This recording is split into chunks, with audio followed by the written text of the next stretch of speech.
Today, the readings and the psalm are about pits and division. We begin with pits. For many of us, this brings back memories of the famous Edgar Allan Poe classic, The Pit and the Pendulum, with Vincent Price being the villain in the movie version, with the dungeon being where scenes of torture and horror take place. The sharp-edged pendulum swings back and forth over the victim tied to a table. How often have we felt like that victim with the pendulum swinging above and towards us? That's an image of hurt, pain, and suffering. Our first reading gives us such an image. It describes the persecution of the prophet Jeremiah, whom many Christians see as a Christ figure. Jeremiah tried to save his people, but was abandoned to his enemies. His sufferings remind us of the sufferings of Jesus, and his rescue from the pit reminds us of Jesus' resurrection from the tomb. How often have we taken someone in our lives, someone who has hurt us, insulted us, slandered us, whether real or imagined, and cast them into waterless cisterns where they sank into the mud, like what the princes did to Jeremiah? That's sort of what happens when we don't forgive. We cast them out of our lives into some pit, perhaps one filled with anger and hatred. We must draw them out of the cisterns, those pits, before they die. We do that through forgiveness. Forgive us our trespasses as we forgive those who trespass against us.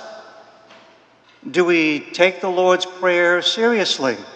We say it all the time. If, according to our responsorial psalm, the Lord hears our cries and draws us out of the pit of destruction and out of the mud of the swamp to set our feet upon a crag, making firm our steps, then we should do the same to those who need our forgiveness. With forgiveness, whatever division there may have been between a family member or a friend can be healed. And this brings us to the gospel, in which Jesus said, "Do you think that I have come to establish peace on earth? No, I tell you, but rather division." This contrasts with a famous speech in which the speaker, unlike Jesus, opposed division. He feared division.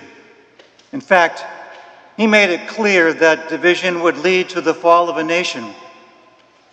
That was Abraham Lincoln, who said the following in one of his best-known speeches.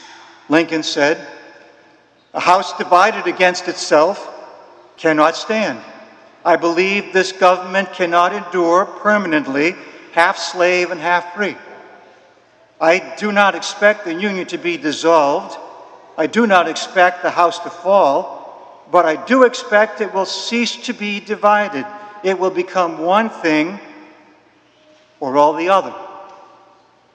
We know the outcome of that effort to divide, the Civil War that lasted 4 years, with slavery eventually being abolished. About 700,000 men were killed during that war. So why did Jesus say he came to cause division? Simple. The gospel, the good news. We Catholics should not be surprised if the gospel should divide people. Jesus' sense of justice brought him into conflict with those who exploited the weak and the poor. His integrity brought him into conflict with the dishonest. His tolerance brought him into conflict with the narrow-minded and the bigoted. Where's the proof of this?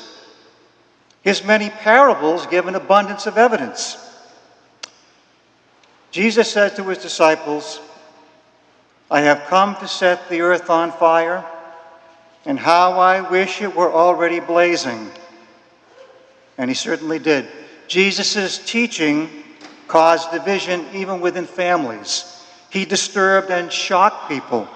He taught that the kingdom of God was open to everyone, saints, sinners, Jews, and Gentiles. This brought him into conflict with the religious establishment of his day. He called the scribes and the Pharisees hypocrites and blind guides. They called him a troublemaker and a man possessed. As the priest and author, Flora McCarthy, has stated, we betray the gospel if we reduce it to a bland message to all, which ignores the differences between the rich and the poor, between the privileged and the dispossessed. Such an insipid gospel would not be a leaven in the world. Such a gospel would be weak, tasteless, and uninspiring.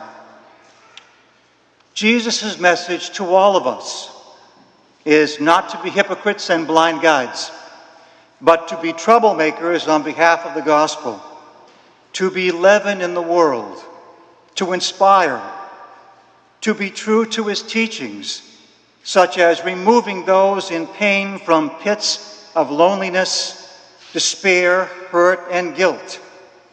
We, all of us, are to be possessed by Jesus to set the world on fire and to make it blaze through the power of our love, compassion, justice, truth, and the word of the Lord.